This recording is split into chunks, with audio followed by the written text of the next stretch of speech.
Jacob, how are you? I am doing great. Doing That's great good to hear. because I'm on the S&D 50.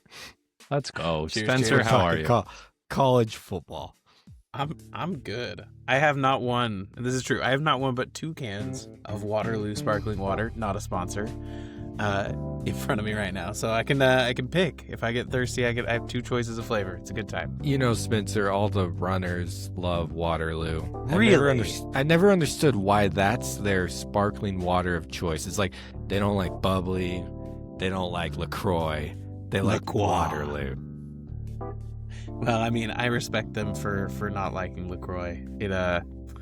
It's the flavor jokes there are pretty good. Well, we need a water sponsor. We're in dire need of a water sponsor, so shout out Waterloo. Well, what a week. What a week of college football. Welcome in, everybody. This is the S&D 50 College Football Show. If you're new here, what are we? What are you listening to? Well, we can answer that really quick. This is a show that said, hey, when you look at an AP poll, you look at a coach's poll, that doesn't seem right. Why is that team there? Wait a second. Didn't this team win a huge game last week? Why are they nowhere to be found? You're right. Those are the same questions we asked. So we decided to pour hundreds of hours into making our own mathematical model that performance rates all 136 teams in FBS college football week in and week out. We update that model each week. We release the top 50 and we give it to the world so that the teams that need the credit they deserve get that credit. So that's why we're here. That's why you're here. We go through it. We review the past week, review the top 50 teams this week, and then preview week 4 upcoming. My name is Andrew. This is Spencer, Jacob. We love college football. We are not media people. We don't do this for a living. We have full-time jobs doing other things. But we love college football so much that we want to give back to the sport and spend our free time and our hobby time talking about college football. So each week, we identify through the model which games are going to be competitive. And then at the end of the week, we review if those games were in fact competitive. So we'll go through each one at a time. New Mexico went to UCLA. They won 35-10. That was competitive. Georgia went to Tennessee. We all saw that game. Competitive. Clemson, Georgia Tech. If you didn't watch that game, you weren't watching TV. That was competitive. South Florida went to Miami. Miami just rolled. That was not competitive. Liberty and Bowling Green, Jacob's game of the week. It was in fact competitive. Bowling Green won 23-13.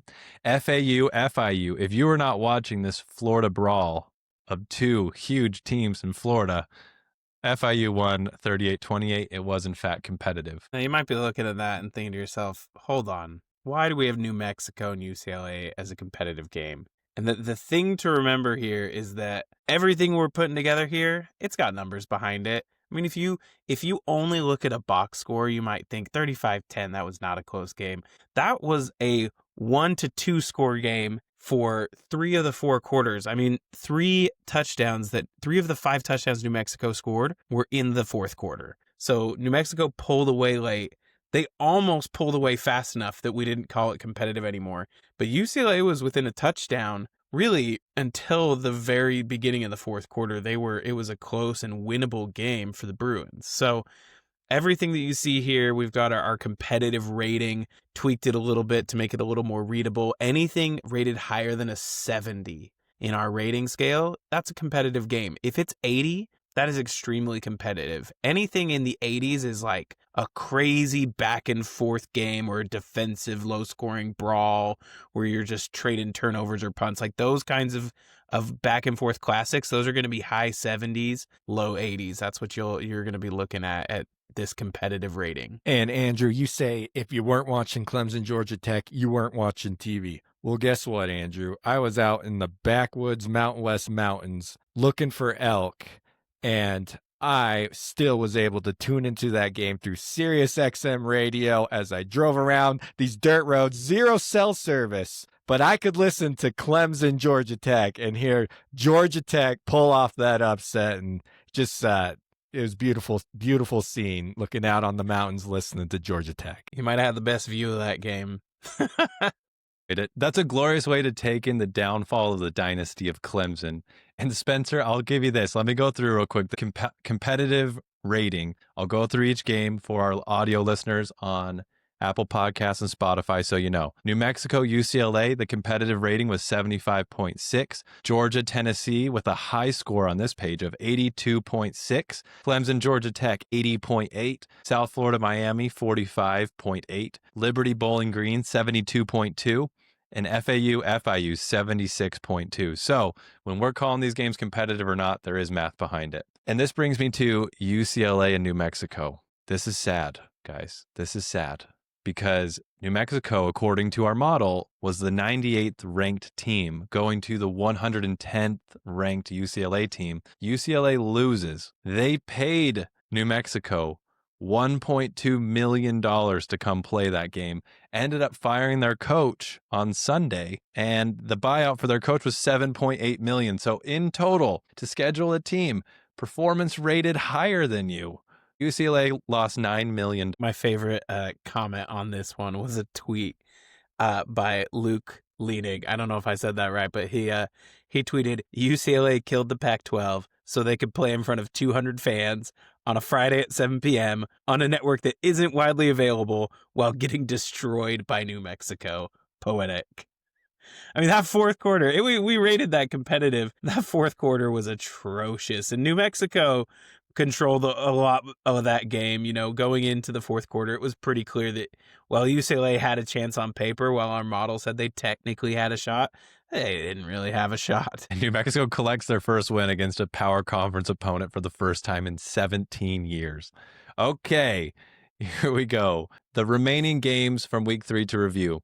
Arkansas went to Ole Miss, and they lost 41-35. The competitive rating was a 79, so that was competitive. Old Dominion went to Virginia Tech. Old Dominion was the 87th ranked team going to Virginia Tech, the 92 ranked team. The competitive rating was 46.6, not competitive. And shockingly, Old Dominion pulled off just a whooping, 45-26. You wouldn't think that on paper. If you saw Old Dominion played at Virginia Tech and the final score was 45-26, 10 times out of 10 you would guess it was Virginia Tech just putting on a show, but it was Old Dominion this time. And Virginia Tech put in some points late. At one point, it was 35-7. I was watching. I told you last week in week three's podcast, I would be tuning in. I was, in fact, tuned in. There were disheveled fans. They were blasting Mr. Brightside through the stadium. No one was singing. It was just a sad scene. This game ended up costing Virginia Tech $400,000 to schedule.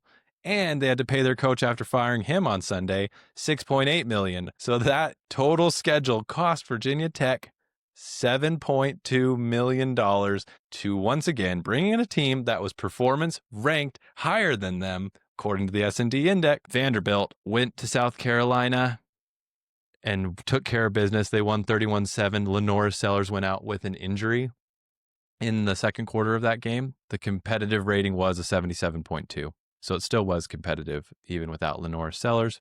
Air Force went to Utah State, and that competitive rating was 68.4. Not competitive. Utah State won 49-30. So on the season, we're batting 74% on games that the model identifies as competitive are, in fact, competitive. We will do this segment at the end of this episode. Pay attention. Watch for our YouTube short. We got you. If you don't know what to watch on Saturday, we got you. Yep. And quick shout out too. Neither New Mexico nor Old Dominion jumped neither of their wins was impressive enough to push them up to the S&D 50. So you won't hear about them much for the rest of the show. But ODU jumped all the way up to 63rd in this week's ratings. New Mexico jumped all the way up to 75th. So those big jumps for both of those teams. And I know New Mexico fans were upset when their coach left after 1 year to go to Utah State. It looked like he was turning a corner there, Bronco Mendenhall at New Mexico. I truly believe the coach they brought in might be just as good as Bronco Mendenhall. And it might take him a couple years, but he was the former head coach of Idaho.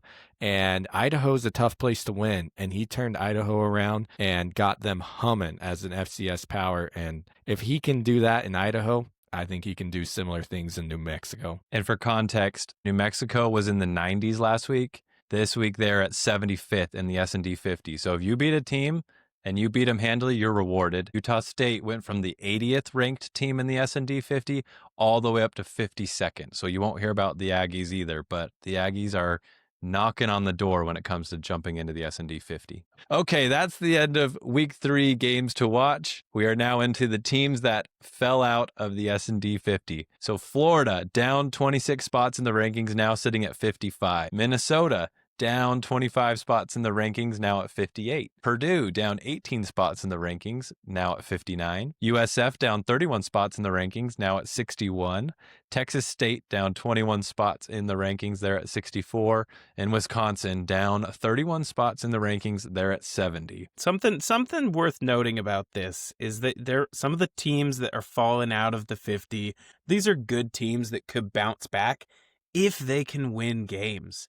Like, no one thinks Florida can't go toe-to-toe with teams in the 20s and 30s and 40s. I mean, they played a tough game against LSU and lost, but the model is not going to reward you for losing close games relative to other teams that are out there winning games. You're going to get passed. Even if you're an SEC team like Florida, you're going to get passed by Big 10, Big 12, ACC, American, Mountain West teams that are winning more games. If you're dropping games left and right, you're going to get punished for this. But yeah, I love Florida. They lost a big game against LSU.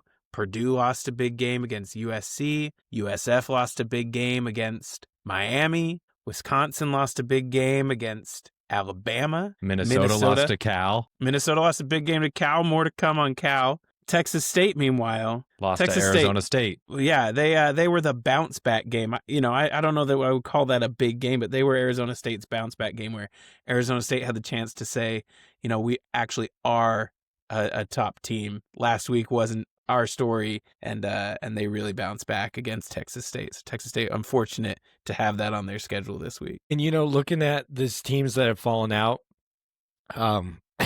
you can't really argue that these rankings are. I don't see, sure, Florida. There probably are people saying Florida is not the 55th best team. They should be more in the 20s or so. They've lost a high level of competition, but facts are they're 1 and 2.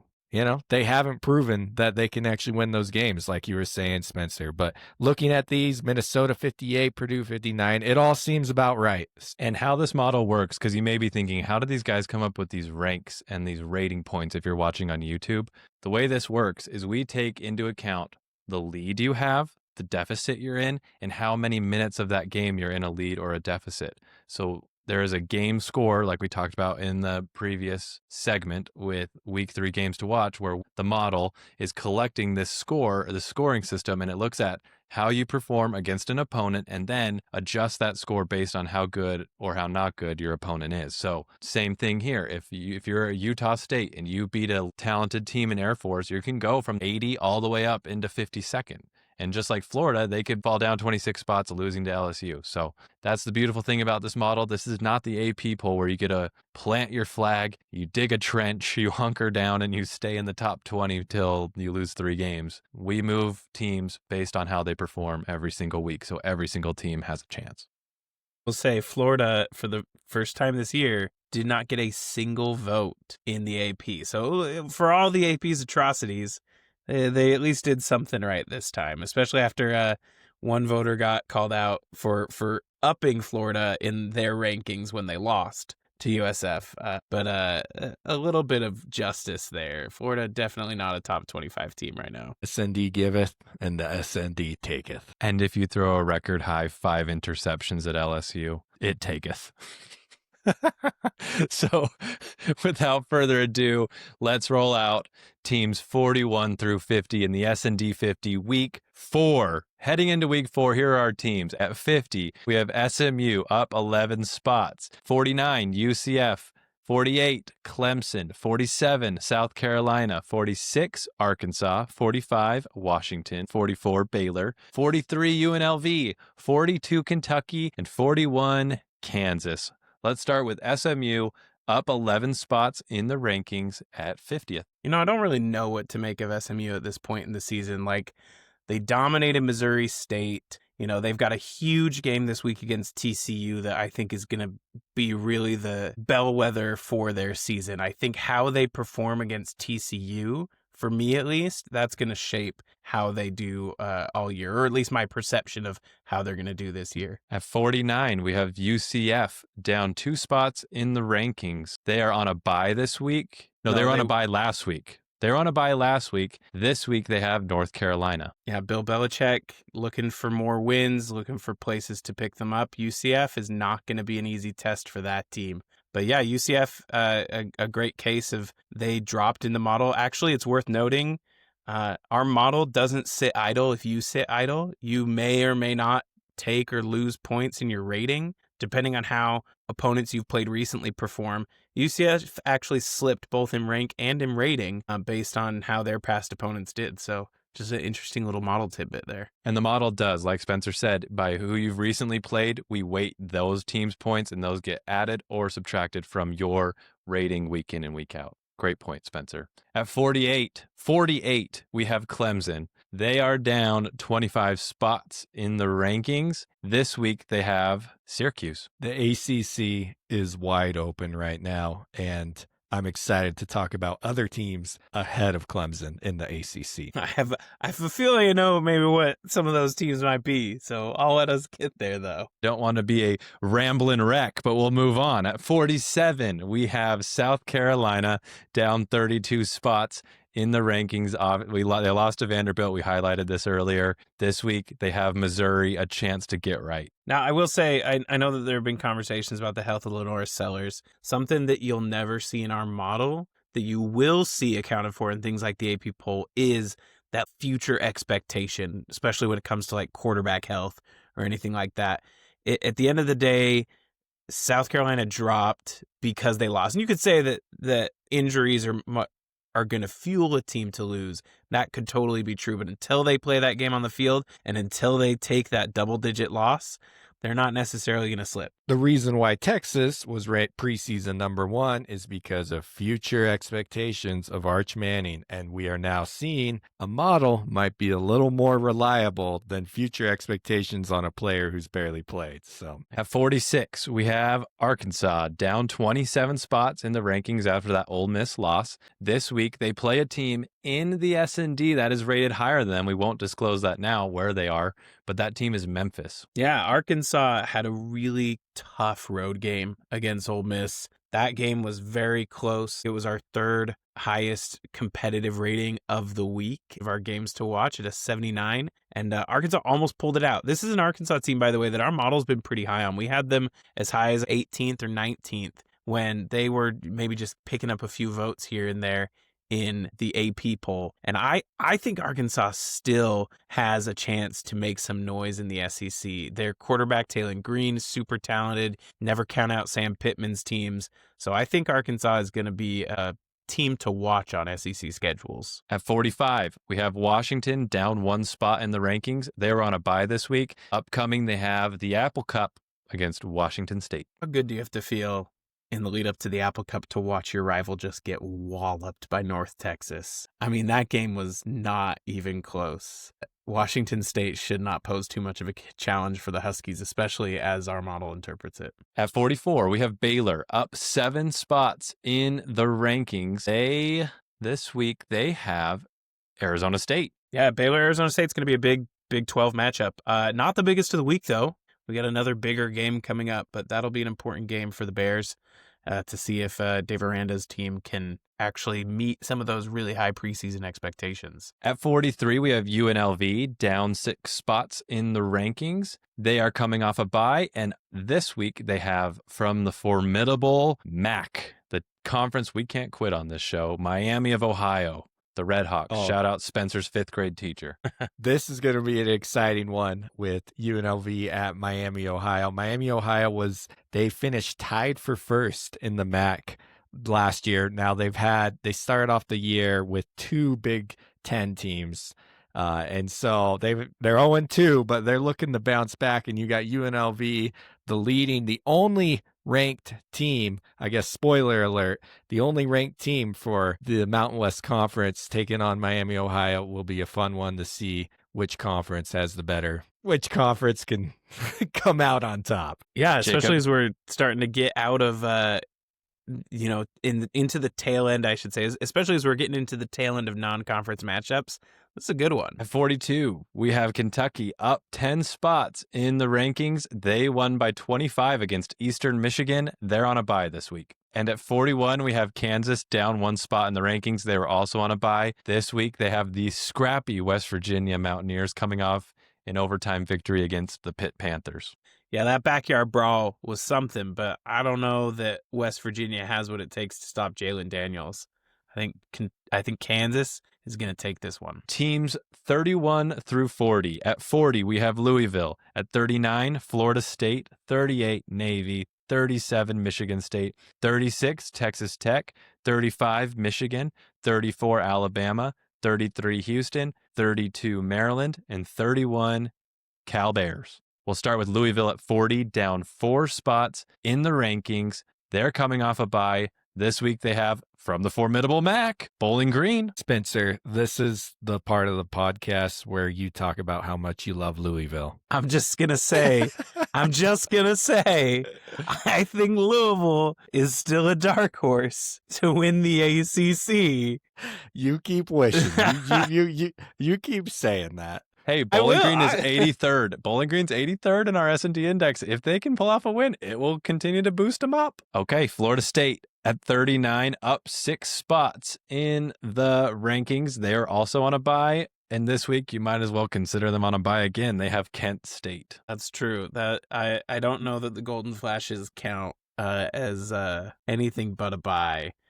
Sorry, no disrespect to Kent State, but your only win of the last 2 calendar years was Merrimack. So a little bit of disrespect. I will say Florida State, an important call out here. Our model hasn't seen enough from Florida State to really tell us how good they're going to be. This is the biggest rank gap of any team ranked in the model, if I'm not mistaken. The AP has them at 7. And we've got them at 39 for a wonderful gap of 32 between the two.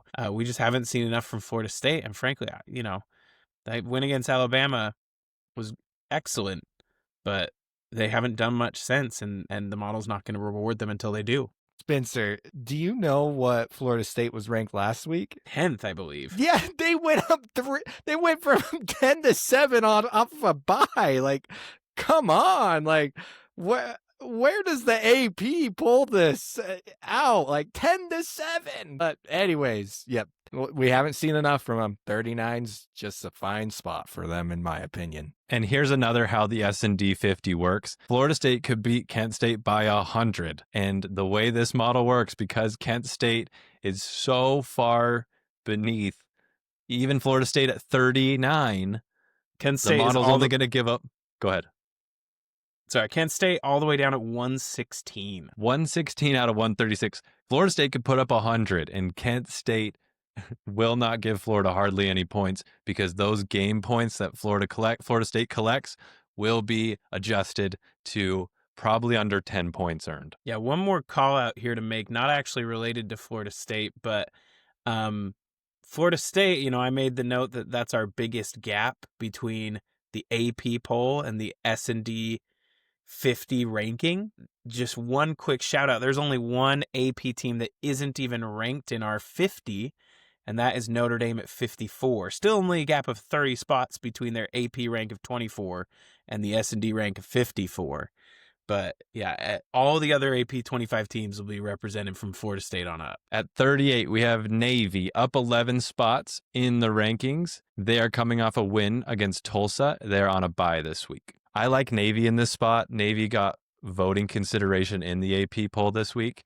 And once again, the S&D 50, we don't look at these other polls. They don't factor in at all into our index. And it's fun to see that Navy's creeping up into that S&D 50. You see them creeping and getting votes in the AP poll. It's fun to be on the early side of these teams starting to ascend. At 37, we have Michigan State down 13 spots in the rankings. They played Youngstown State. This week, they have a much more competitive opponent in USC. Yeah, this is one of those times where, your rank is not going to go up. Your rating is not necessarily going to go up if you're not playing good competition.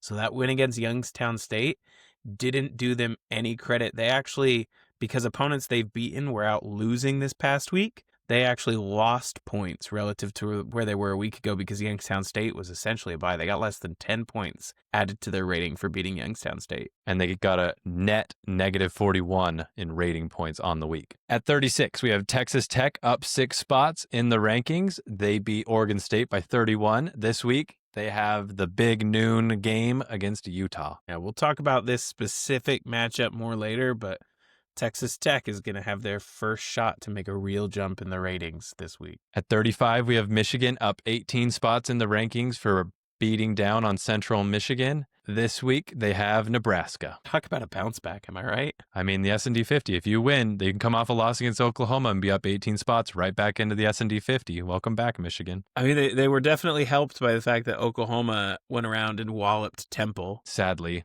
Jacob and I are Temple fans. Yes, that was sad.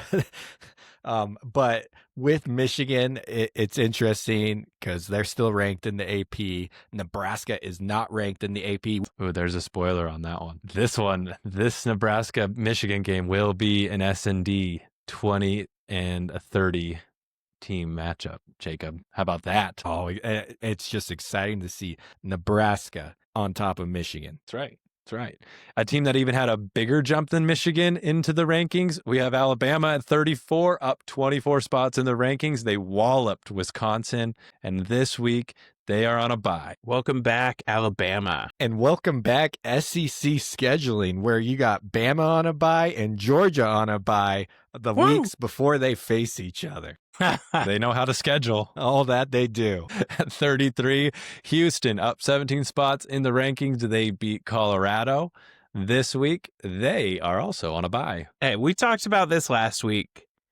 I said, I'll eat my words. I said, Jacob, that Colorado is a better opponent with better pedigree than who Houston's been playing. And you know what? You must have called that team. You must have said, hey, Willie, I got a buddy, and you need to go smack down on Colorado so I can talk smack on him. I wish you could see me right now, Spencer. I am fist pumping in the air, holding my hands up.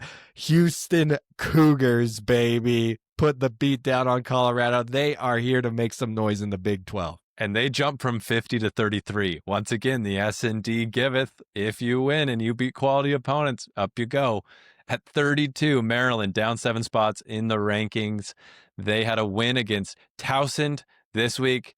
A little bit better opponent in Wisconsin. Yeah, they'll get more points for beating Wisconsin if they can pull that off. A fun rating fact, they moved up a mere 6.98 rating points for that win against Towson. So especially when you compare that to Houston, who moved up over 100 points after beating Colorado, got 129 points just for that win. Not a lot of credit given for this soft scheduling at any point in the season, but especially when your peers are playing good FBS games. Regardless of how many you win by. At 31, the Cal Bears up 17 spots in the rankings. They beat Minnesota at home this week.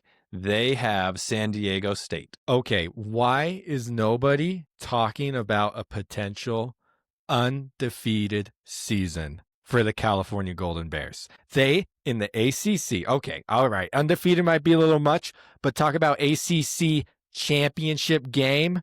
No, they in the ACC, no Miami, no Florida State, no NC State on their schedule. Let me just read this. San Diego State, Boston College, Duke, North Carolina, Virginia Tech, Virginia, Louisville. I guess that's looking like their toughest game, Spencer. Hey, you heard it here. But Louisville doesn't come till their third to last game. They got Louisville, Stanford, SMU. Their two toughest opponents remaining are Louisville and SMU. Why are we not talking about the California Golden Bears being a playoff team? They're 31 in the S&D 50, up 17 spots. They're knocking on the door. We are on it. This model is on it, and that's what I love. Yeah, this is a long season, though. Don't get ahead of yourself, Jacob. It's a long season. But to your point, Arizona State, even later in the season than this, wasn't even in the S&D 50 at this at a later date in the season.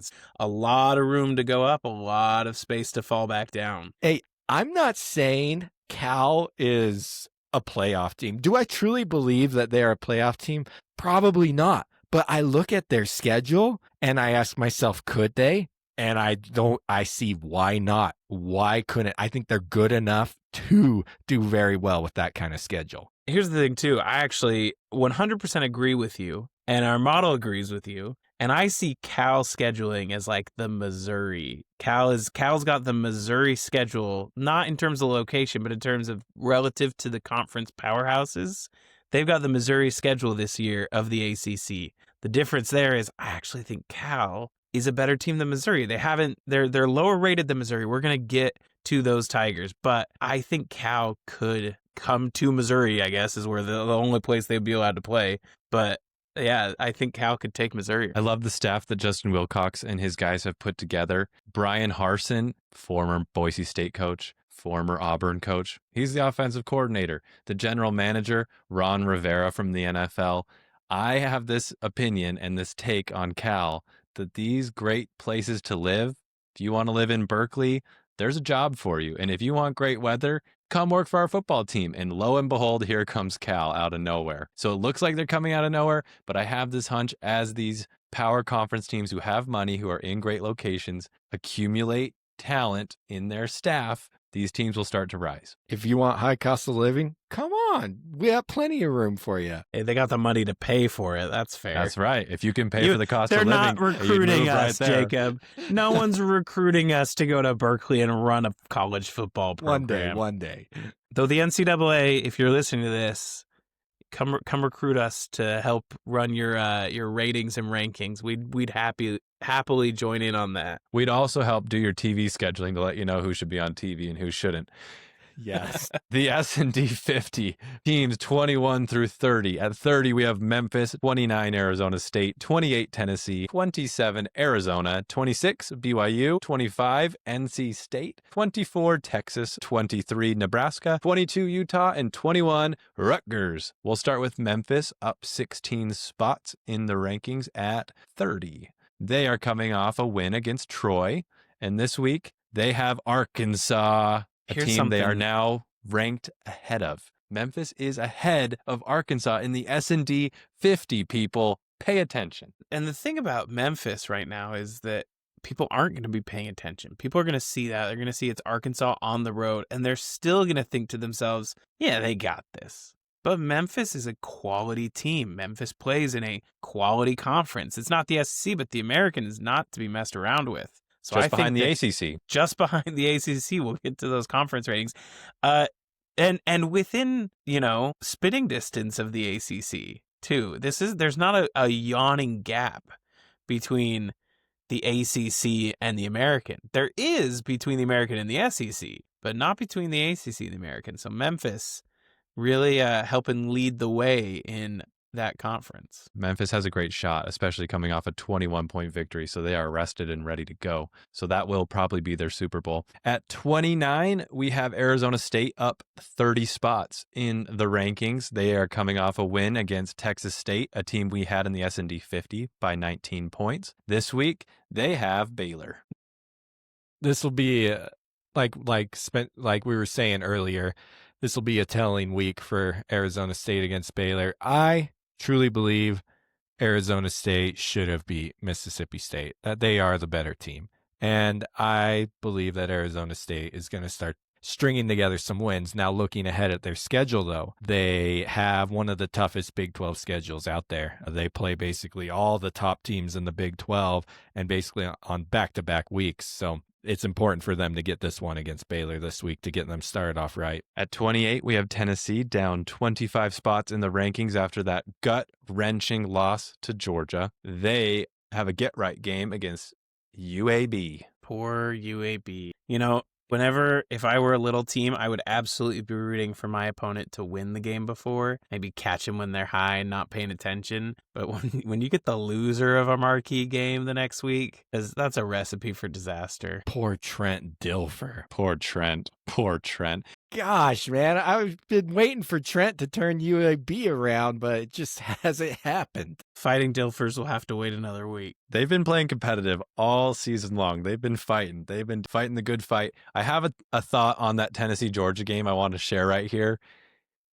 If you get if you're Tennessee and you have a chance to knock off Georgia at home and you are in field goal range, I don't like the way they played the end of that game, where they, from the 2-3 minute mark, they know they're in range, so they run the ball 3 times, they run out the timeouts. You see about 7 pan shots over to the kicker. Josh Heupel's talking to the kicker. It's a lot of pressure to put on the kicker for that long. I'm of the opinion, go for the jugular. You keep playing the game because there's time left. Get as close as you can, or run that field goal team out and kick that ball as fast as you can. Do not, I repeat, no matter how good your kicker is, do not piddle around near the 30, the 40, and the 40-yard field goal range and feel safe. It's a lot of pressure because Tennessee has not beat Georgia now for 9 years. Anyway, end of my Tennessee rant.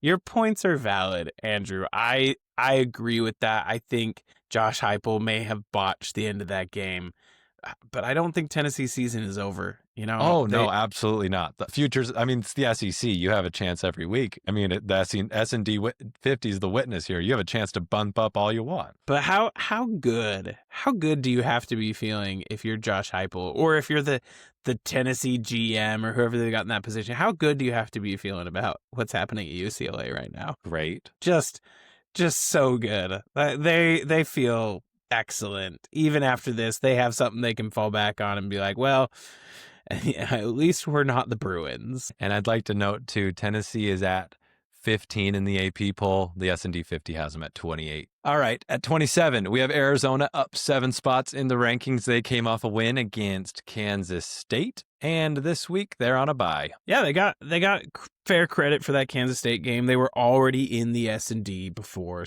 They moved up 7 spots from 34. Arizona, being ahead of Arizona State, though, has probably got to rankle some Sun Devils, so I can't wait for that game later in the year. Territorial Cup. At 26, we have BYU. They were on a bye. Their increase in points came from Stanford beating Boston College.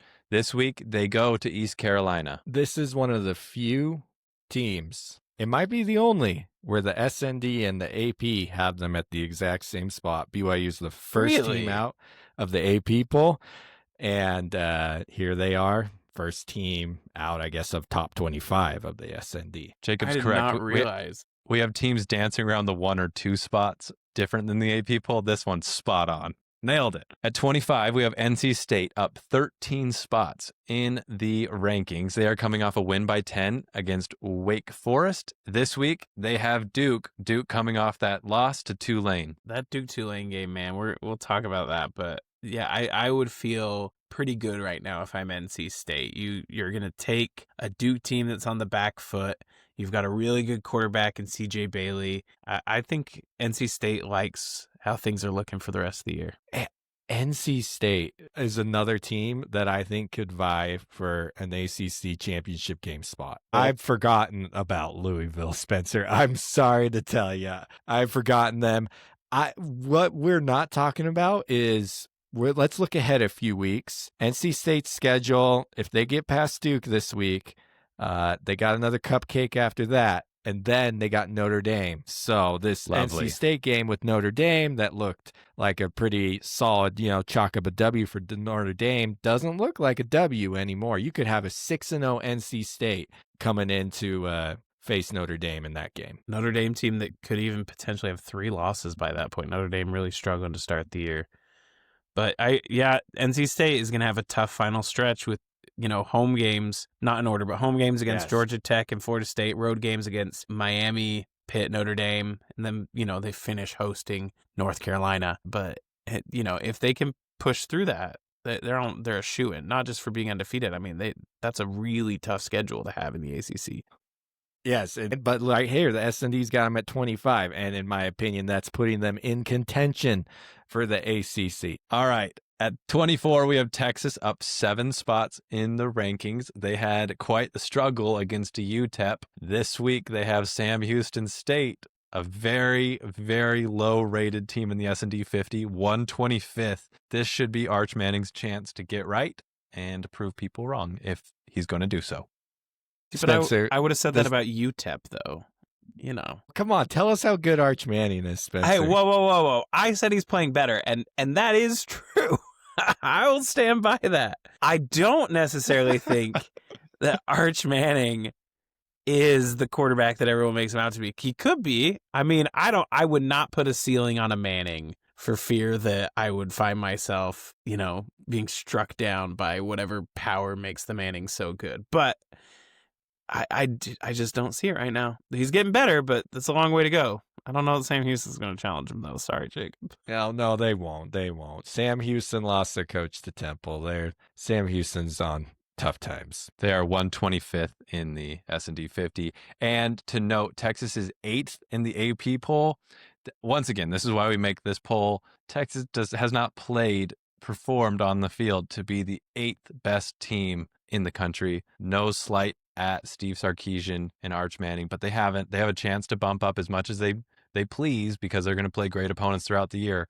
But up to this point, I think 24 feels pretty right. At 23, we have Nebraska down 5 spots in the rankings. They're coming off a 52-point win against a cupcake. And this week, they have Michigan. Yeah, another case of beating an FCS team and getting passed by. So got passed by several teams with better wins and even some teams with just mediocre wins. Utah beating Wyoming is one of those, but it still got passed. At 22, we have Utah up 13 spots in the rankings coming off that win against Wyoming, as mentioned earlier. Texas Tech this week. At 21, we have Rutgers down 7 spots in the rankings. They're coming off a win by 50 against Michael Vick's Norfolk State. They only collected 6 points in rating from that win. This week, they have a much better opponent in Iowa. I love our model, but I think if it's sleeping on one team, I think the team that it's sleeping on is Iowa. Iowa has not had a lot of chances to show how good they can really be. They played a game against Iowa State that was about as close as you can get. And I think that Iowa could give Rutgers some trouble. It'll be a test to see how good Rutgers really is. I'm sure we think Rutgers is a lot better than most people, or the model thinks Rutgers is a lot better than most people think they are. So we'll see if that's true in their game against Iowa. Iowa's got a 2-time national championship quarterback. So I'm going to, even though the model's not giving the respect to that QB, I will take them over Rutgers. And note here, Iowa is 56th this week in the S&D 50. Winner of this game will be rewarded handsomely for a victory. Teams 11 through 20. At 20, we have Georgia Tech, 19 Vanderbilt, 18 Oregon, 17 Missouri, 16 Georgia, 15 Tulane, 14 TCU, 13 Miami, Florida, 12 Indiana, and 11 Auburn. Let's start at 20 with Georgia Tech, up 8 spots in the rankings, coming off a program walk-off 55-yard field goal, never been done before. It was thrilling, and this week they have Temple coming off a crushing loss against Oklahoma. Oh, buckle up, Temple. That's all I gotta say there. Haynes King is gonna put on a show. I'm sorry, Spencer. Well, but don't forget about Louisville. I will take Georgia Tech over Louisville any day. I think we'll be repeating this week after week after week until Louisville proves otherwise. Hey. Don't forget about Louisville. Don't sleep on the Cardinals. Great. It's great. All right. At 19, we have Vanderbilt up 7 spots in the rankings. Beat South Carolina this week. They have Georgia State, not Southern. Another thing that we won't let die. Now, I think Vanderbilt, I have been a little bit of a doubter. I shouldn't have doubted Diego Pavia.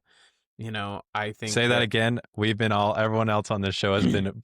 I've been a bit of a doubter. I will eat that. But I like where we've got Vanderbilt. We've had them here, though. Vanderbilt has been in our ratings. They've been in our top 30 before. This is not a new spot for them. Clark Lee, don't forget that name, head coach of Vanderbilt. If he wants to go somewhere else, if he continues to show out like this, there will be many a team in the SEC calling him. Oregon at 18, up 4 spots in the rankings, win by 20 against Northwestern this week. They, in the Civil War, play Oregon State. Northwestern has got to feel like a punching bag at this point.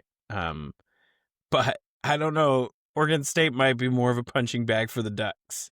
That was such a bad comment. So rude. You're kicking the Beavers while they're down.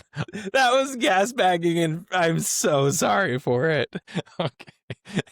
At 17, we have Missouri down 6 spots in the rankings. They played Louisiana, and this week they have South Carolina. How do you even talk about Missouri's scheduling? Like, their schedule got even luckier. Like, if Lenora Sellers doesn't play against Missouri, I just like, good job, Eli, I guess. I mean, I know he's not the guy selling the schedule, but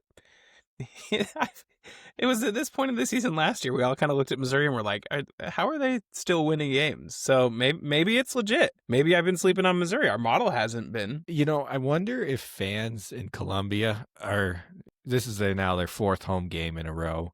Are they getting sick of it? Yeah, like They're wearing out too much tailgating. Yeah, like if you're a season ticket holder, you're like, you feel obligated. I got to go, you know? But like, they're like, I got other stuff I got to do on Saturday. Like, come on, like 6 weeks, that's like nearly 2 months. I'm not going to be able to get any house projects done. It's the fall. I can't go hunting because I have to go to all these Missouri home games. They won't hit the road, for crying out loud. Say goodbye to any October yard work, September yard work. Yeah, the leaves are all falling on the ground, and who's going to pick them up? I love that someone's in Columbia with deer tags, just angry that they can't go to their stand and go hunting on Saturday because they got to go watch them play South Carolina potentially without Lenora Sellers. But they got to support either way. They had they don't even have a bye week until the first Saturday in October as well. Like, it's not just home games in a row. It's 5 weeks. The first 5 weeks of the season, no breaks, all home games. And the stadium is under construction right now in the end zone. So it's not even comfortable. Well, it is comfortable, but you're looking at the scenic hill that was the pride and joy of Missouri is completely under renovation. So it's just steel beams right now, completely under construction. It's just wild. It's tough. All right. 16, Georgia holding their spot. I repeat, holding their spot. They beat Tennessee by 3. They only collected 71 rating points for a win against Tennessee because they trailed by so much, so often during that game. And this week, they're on a bye, like we mentioned, because they're getting ready for Alabama. Yeah, honestly, this feels right to me. I don't think Georgia and Tennessee was a true top 10 matchup, despite what it may have been billed as. I think that Georgia at 16 feels appropriate. I think that Kirby Smart's squad this year has more to prove. I think Gunnar Stockton in particular, he might be that guy, but it's going to take more than Tennessee to convince me of that. Now, Georgia, they've got opportunities. The SEC's full of them. So they're not going to stay at this spot. They're either going to rise up to the occasion and make it into our top 10, or they're going to slip. Now, I will say Georgia's last opponent, Austin Peay, put a shellacking on Morehead State 56-7. Thank you for that Austin Peay update. I've been wanting that. I really have. I don't doubt it. At 15, we have Tulane up 6 spots in the rankings with a win against Duke. This week, they have Ole Miss. Okay, what was Duke's quarterback thinking? Transferring former Tulane QB transfers from Tulane to Duke this year, knowing that he has to travel back to Tulane to go play his old team that he just transferred away from. I just had the very same thought. That was my take for this show. Don't do it. Pick another team, man, that doesn't play your old squad, especially at your old squad. Just don't even pick the same part of the country. Just go so far away. Good job, Tulane. Credit to the not Crimson Tide, the other wave mascot in college football, the Green Wave. Credit to them for putting it together. Retzloff and John Summerall's team is really good this year. TCU at 14, down 7 spots in the rankings. They come off a win by 21 against a cupcake. This week they have SMU. Abilene Christian, are they anything good at all? They're middle of the road. All right. Well, they got beat up on by a really good Big 12 team. Yeah, they should have. So TCU is a good team. They should beat up on teams like Abilene Christian. I would consider Abilene Christian to give teams more like Sam Houston a little more run for their money, but not quite the high bar. Yeah, not Sam Houston of this year, not Sam Houston of last year. Oh, fair enough. Another thing about TCU, we have them at 14. They are not even ranked in the AP right now. They do have votes, but they're not ranked. TCU deserves some love. This Yes, is why they we're do. here.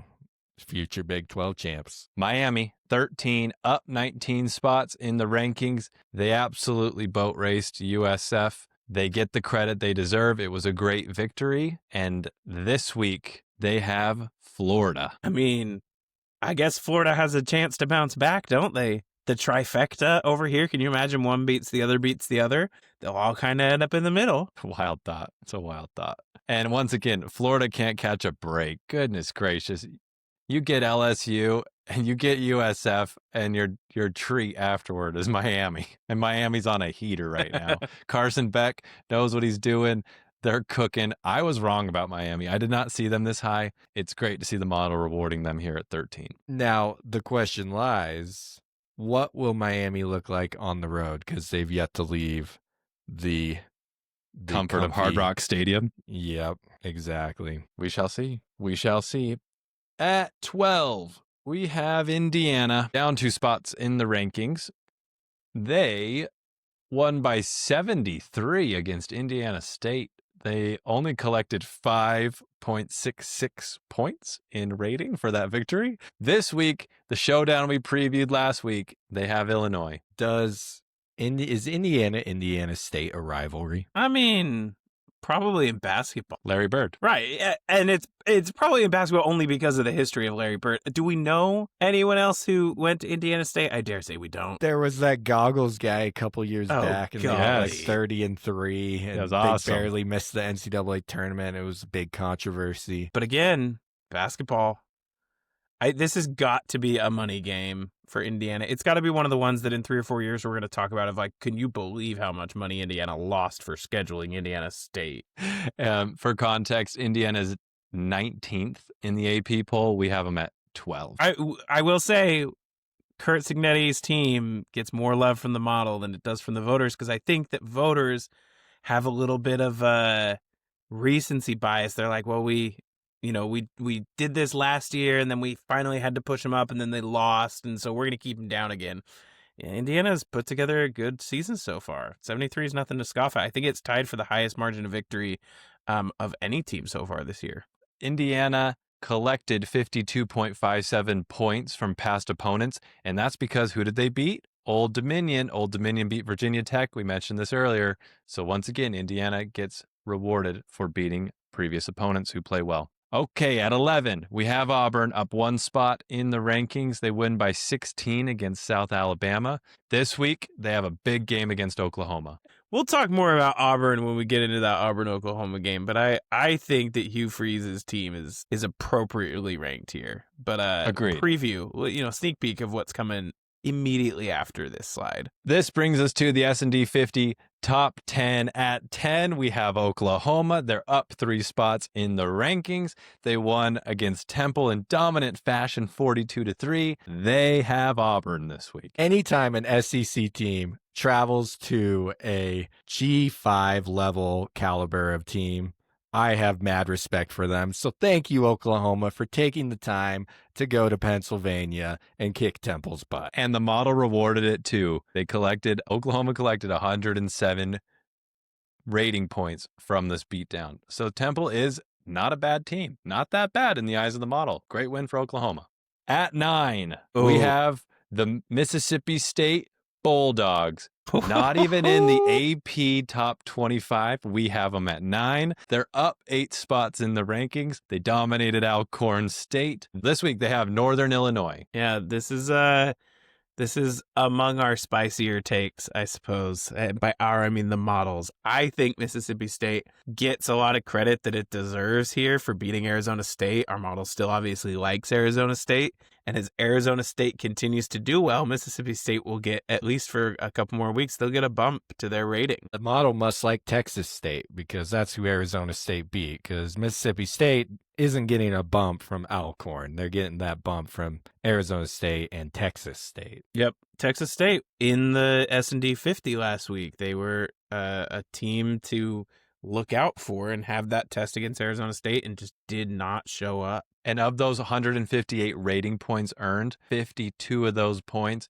came from past opponents, not from beating Alcorn State. They only got 6 points for beating Alcorn State by 63. At 8, we have Iowa State. They're at the same spot they were last week. They beat Arkansas State in kind of a back and forth battle, 24-16. This week, they're on a bye. Yeah, Arkansas State really pushed Iowa State more than I was expecting. This was also a road game. So credit to Iowa State for driving down to Jonesboro to play Arkansas State, but the model didn't give them as much credit for this win as you would have expected. That's part of the reason that they got passed by a few teams. It's a good time for a bye for Iowa State, having already played 4 games when a lot of other teams have only played 2 games. They need this bye. They've gone to Dublin and back. They've gone to Jonesboro and back. So this bye is going to come at a good time. I expect them to be picking up right where they left off when they get back. At 7,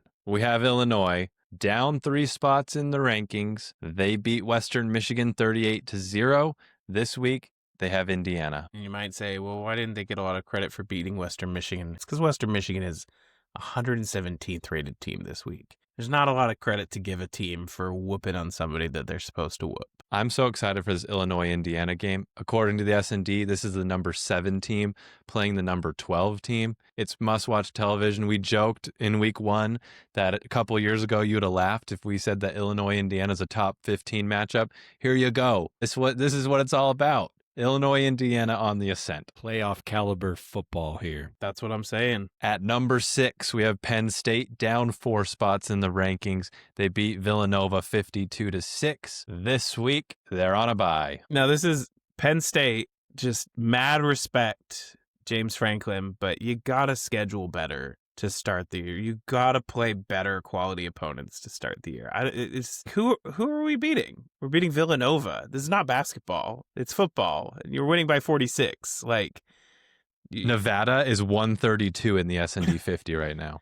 Yeah, the Penn State has not given themselves a challenge. And so they're high in the model right now, but they keep sliding because there's nothing to boost them any further. At 5, we have Texas A&M.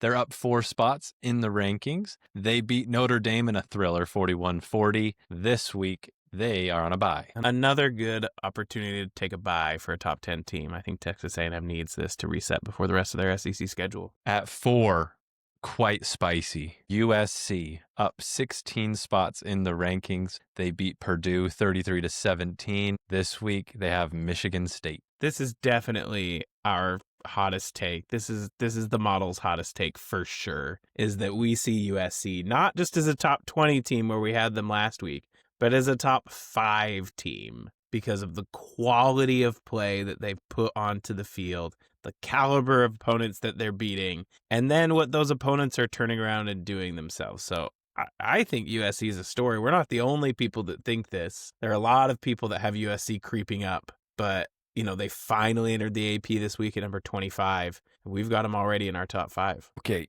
you're talking caliber of opponents.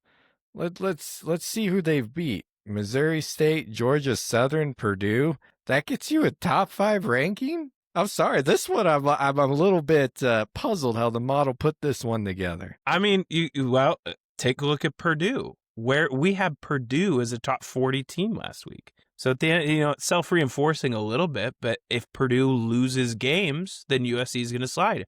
But Purdue's not out here losing games. Not only that, but Georgia Southern. Who did they go out and play? Jacksonville State and won last week. So they went out and got a win. So they're beating teams that are beating other teams. Now, as the season progresses and as those teams get more teams on their record, I don't know that we're expecting Georgia Southern to run the table. I don't know that we're expecting Purdue to run the table. Or Missouri State. But Missouri State, though, this is their first year in the FBS. And they're not winless, so there's that. I said that they beat an FCS team. Good for them. I like USC at 4. This is why we have the model. It should be spicy because it's what you do on the field. And again, no one's watched USC yet. I haven't watched a second of USC. I'm sure most people listening will not tune into the games. Jacob's right. No one's watching these games yet. I haven't watched any USC, I'll admit. No, because it's not what you want to see, but the model sees the performance, rewards it, and this is why we're here. We want to see if this is actually how this holds up and how this goes throughout the year.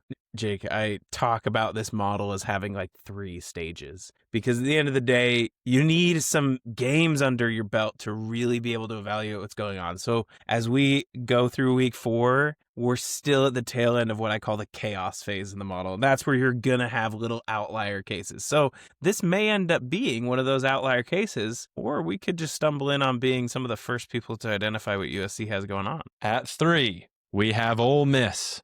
Up 3 spots in the rankings. They beat Arkansas 41-35. This week, they have formidable, don't sleep on them, Tulane. This is a top 15 matchup in the S&D. It's not even a top 25 matchup because Tulane's not ranked in the AP. I think if this game were at Tulane, I might take the green wave, but I think Ole Miss has probably got this in the bag. At 2, we have LSU, up 3 spots in the rankings. A win against Florida. Don't ask Brian Kelly how his offense did and why they only had 20 points.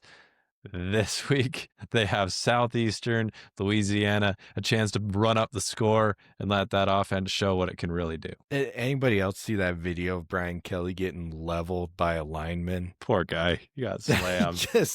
He was running down the field trying to call timeout, and 2 linemen are basically tangled up with each other, and they come rolling right into him. So anyways, he looked like he got up fine and brushed it off, but dang, man, that was like 600 pounds of weight coming down. But he was spicy in the post-game presser, so maybe he was hurting a little bit. And at 1, another week, another number 1 ranking for Ohio State. They had a game against the Ohio Bobcats and won 37-9. This game was close at halftime. The competitiveness score was 67, so this was almost competitive. Shout out to the Bobcats. This week, Ohio State is on a bye. Well, hold on, though. Shout out to the Bobcats for making it almost competitive, as you put it. Hey, I think it's a great way of phrasing it. No, I'm not saying anything bad about Ohio, former MAC champions. Trying for a repeat there, but just take that's got to be their area to shine. It's going to be the MAC. One thing I'll point out as the model sees Ohio State, they've slowed down since beating Texas. They're not getting as many points week over week as some of the people catching up to them. So that gap that they opened up from the big marquee win against Texas, that gap has shrunk to a manageable distance. If LSU, really runs up the score on Southeastern Louisiana, they're not going to get a ton of credit for that per se. But if teams they've beat, think Florida, are able to turn around and beat really good teams, think Miami, then LSU could get a residual bump for having a really good win against a team that turned around and beat a really good team. We could be talking about LSU at number 1 next week, or Ole Miss if they turn around and beat fellow top 15 team Tulane. Or Illinois. Yep, if they beat Indiana. Illinois, if they beat Indiana, that could really boost them. That's a bigger gap there. I think for reference here, the gap between Illinois at 7 and Ohio State at 1 is 150 rating points or so. Ohio State still has a lead of about 40 points on number 2 LSU. So the gap is shrinking, but it's still there. This brings us to our week 3 biggest winners and losers, the teams that moved up and down the most in the S&D 50 after week 3. So our biggest losers, starting with the bottom 5, you have UConn, down 259 rating points. New Mexico State down 269 rating points. Jacksonville State down 293 rating points. Nevada down 301 rating points. And Washington State down 384 rating points. Our biggest winners, you have from 5 to 1, Louisiana Tech up 209 rating points. Georgia Southern, not State, up 212 rating points. Arizona State, up 214 rating points. Southern Miss, up 224 rating points. And USC, up 246 rating points. That Nevada loss was honestly embarrassing. Middle Tennessee State, they are team number 134 in the S&D 50 this week, Middle Tennessee State. 134 after winning. Yes. They are after winning. out of 136. Austin Peay beat Middle Tennessee State by like 13 points. It was double digits. So, yeah, it's Nevada's got some work to do. And Nevada is 132, by the way. I know it's right there, but for our listeners, Nevada is also a bottom 5 team with Middle Tennessee State. And Jacob, here's that USC explanation. USC beats Purdue. They get a bump. But then you have Georgia Southern getting the 4th highest bump in the week. So then bada boom, bada bing. Yeah, and they beat Jacksonville State, and we see Jacksonville State getting the 3rd biggest drop as well. So a little Conference USA versus Sun Belt action going on, and the Sun Belt got the best of them. UConn also took a tumble from losing to Delaware. Tough loss after pushing Syracuse to the brink. Louisiana Tech up 209 rating points. What I like is they played LSU close. LSU gets a win against Florida, and here they come, 69 in the rank in the S&D 50. This is our Week 4 conference index. We rank each conference 1 through 9. And we're going to give you the rating point change based on the average rating points of each team in the conference. So at 9, we have Conference USA down 30 rating points, 0 teams in the S&D 50. The MAC at 8 down 43 rating points, 0 teams in the S&D 50. The Sun Belt down 26 rating points, 0 teams in the S&D 50. The Mountain West down 24 rating points, 1 team in the S&D 50. UNLV, for those keeping track at home, that's UNLV. The American up 2 rating points with 3 teams in the S&D 50. The ACC at 4, down 12 rating points. They have 8 teams in the S&D 50. The Big 12 up 51 rating points. They have 11 teams in the S&D 50. The Big 10 down 6 rating points. They have 12 teams in the S&D 50. And the SEC up 45 rating points. They have 15 teams in the S&D 50. Boy, the MAC is barely above Conference USA. 2-point difference above from being known as the worst conference in college football. But the MAC could have some redemption. Like I said earlier, we'll see if Miami, Ohio can handle UNLV this week. One of the top MAC squads against one of the top Mountain West. Something kind of interesting about the model is that just the way that it works, we expect just a little bit of point decline over the course of the year. You know, there's not like a fixed number of points in any given week, but we expect the total universe of points, you might say, to decline over the course of the season just because of how the model works. That decline accelerates when you drop games to FCS teams, which has happened quite a bit, it feels like, in some of those lower run conferences this year. Now, I will say this. If you just look at the AP top 25, you would think the ACC would be better than the Big 12. But here, the model, I mean, just looking at the total teams, the Big 12 has 3 more teams than the ACC just in the top 50 alone, which just tells me how the ACC might be more top heavy, but the Big 12 has the depth of just the solid teams that are in the conference. Yeah, and the gap in average rating is actually smaller between the Big 10 at number 2 and the Big 12 at number 3 than it is between Big 12 at number 3 and the ACC at number 4. That Big 12 is closer to the Big 10 than it is the ACC. This brings us to our Week 4 playoff picture. We have, if the season were to end today and if the S&D 50 was the sole responsible source for putting together the college football playoff, we would have Iowa State at 8, hosting Mississippi State at 9. We'd have Texas A&M at 5, hosting Tulane at 12. We'd have Penn State at 6, hosting the Miami Hurricanes at 11. We'd have Illinois at 7, hosting Oklahoma at 10. And those teams, the winner of Iowa State, Mississippi State would play Ohio State in the Rose Bowl. The winner of Texas A&M and Tulane would play USC in the Cotton Bowl. The winner of Penn State and Miami would play Ole Miss in the Orange Bowl. And the winner of Illinois, Oklahoma would play LSU in the Sugar Bowl. It would be a dream matchup for LSU. Well, not matchup, I should say, but dream location to play in the Sugar Bowl. And that, you know, the historic association piece of the playoffs this year, I think really favors SEC teams. Your first round games after the bye, I should say, so your quarterfinals are the Rose Bowl, the Cotton Bowl, the Orange Bowl, and the Sugar Bowl. So no Fiesta Bowl.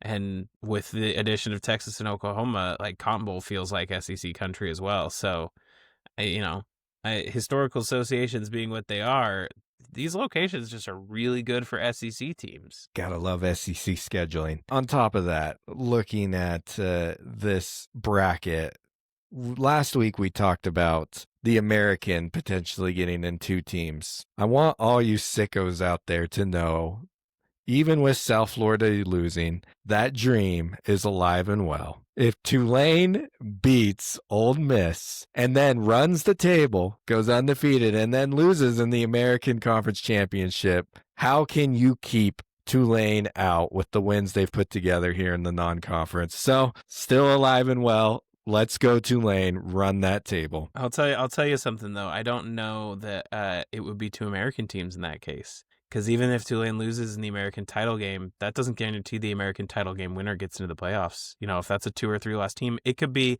that the highest ranked G5 champion is New Mexico or UNLV, and that's the team taking the auto bid. And Tulane still sneaks in as a sort of SMU style at large pick. But yeah, I don't know that 2 American teams could do it. Memphis is out there though. Memphis is still out there. Navy's out there too. So good teams in the American. I'm okay with.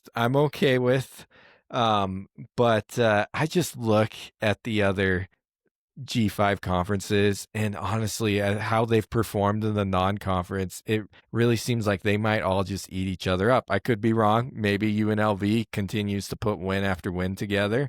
They have to get past Miami, Ohio, but what we'll see. I just see the American as just sheerly above all the rest of the G5 conferences. I'd like to see Miami beat Penn State and go to the Orange Bowl against Ole Miss. So if I was scheduling, please keep that intact. That would be fun to see. This brings us to our Week 4 games to watch. Once again, the S&D 50 model is batting 74% in predicting games that will be competitive and should be watched on television. So we are your one-stop shop when it comes to what to watch on Saturday. So your matchups are Texas Tech at Utah. That is the 36th ranked team going to the 22nd ranked team. That's Saturday at noon. You have the 59th ranked Purdue going to Notre Dame, who is 54th in the S&D 50. That's Saturday at 3:30. Auburn, the 11th ranked team, going to Oklahoma, the 10th ranked team. That's at 3:30 on Saturday. Ball State, number 115 in the S&D 50, going to Connecticut, number 110. That is at 3:30. Michigan, ranked 35 ranked Michigan, going to Nebraska, 23rd ranked team. That's at 3:30. And North Carolina, 60th in the S&D 50, going to UCF at 49 in the S&D 50. That's also at 3:30. That's just your first slate of games too. I mean, while we want to tell you what games to watch, we cannot provide you additional televisions on which to watch them all. You'll have to make a choice here. My personal favorite, Ball State, UConn. No, I'm kidding. It's Auburn, Oklahoma. I think that's definitely the game to watch in that 3:30 time slot. Point of this slide right here is just to show you at 3:30 Eastern, you should have nothing planned. There will be lots of games going on, but I will say Texas Tech, Utah, you got big noon going to be there. Utah's going to wipe the floor with Texas Tech. I do not believe in Texas Tech. Joey McGuire has always had a lot of hype behind him as the head coach. They spend a lot of NIL money, and every year they go 8-4 and they lose the big games. And I don't see it being any different this year. Utah's got a solid squad they've put together. They're at home. I think Utah's going to do work with them. I like that thought because the rating difference between Utah and Texas Tech is 87 rating points. The difference between Auburn and Oklahoma is 17 rating points, people. That is razor thin. Obviously, they're one ranking spot apart, but it is must-watch television, Oklahoma, Auburn. I agree with Spencer. Now, can someone tell me when Connecticut's going to find a conference? Same time Notre Dame is. Do they want to be independent? It just doesn't make sense for them. They're just they're Gonzaga, but they think they need a football program. Yeah, just do away with the football program or join Conference USA. Enough of this independence. What they're really waiting for is the massive realignment of all things college football, where we just say, hey, conferences are for basketball. We're going to do like a super mega FBS something or other, and we're going to exclude all the bad teams. And then they'd be on the outside looking in anyway. Our final 6 games to watch. Arkansas State ranked 111, going to Kennesaw State, ranked 124. That's Saturday at 7 p.m. Southern Miss, ranked 62nd, at Louisiana Tech, ranked 69. That's Saturday at 7:30. And 82nd ranked Stanford, going to 68th ranked Virginia. That's Saturday at 7:30. 7th ranked Illinois, going to 12th ranked Indiana. That is Saturday at 7:30. ULM, University of Louisiana Monroe, at 113, going to UTEP, the number 119th team in the S&D 50. That's Saturday at 9 p.m. And last but not least, at 9:30 p.m., you have UTSA at 101st, going to Colorado State, who is the 98th ranked team. That is your late night cap with the closest rating difference of 11.8 points between those two teams. Closest rating difference between two teams all week long. And that's going to be your nightcap. I love the way you put that. No Pac-12 After Dark anymore, but I guess Mountain West After Dark, ? It's pretty good. Well, future Pac-12 team, Colorado State, so we can just go ahead and stay with the label. The Pac-something After Dark. Yeah. But, man, Stanford surprised everyone with that win over Boston College, so I will actually be paying attention to that Stanford-Virginia game to see if Stanford can continue to get it turned around, because they look so bad in their first two games. This model is amazing. Nobody I know, including myself, could have told you Arkansas State, Kennesaw State, Southern Miss, Louisiana Tech, ULM, and UTEP were must-watch television when Illinois and Indiana are on, but they are. So pay attention. They'll be there, and I'm going to guess, based on our performance with this model, many, if not all, will be very close. I just want to say Conference USA has a special spot in my heart. They're full of lots of former FCS teams that I just can't take my eyes away to see how they're doing on their transition to the FBS, just like Kennesaw State. I mean, when you're comparing yourself to Kent State, they're doing pretty good, and Kent State's they been in are FBS doing forever.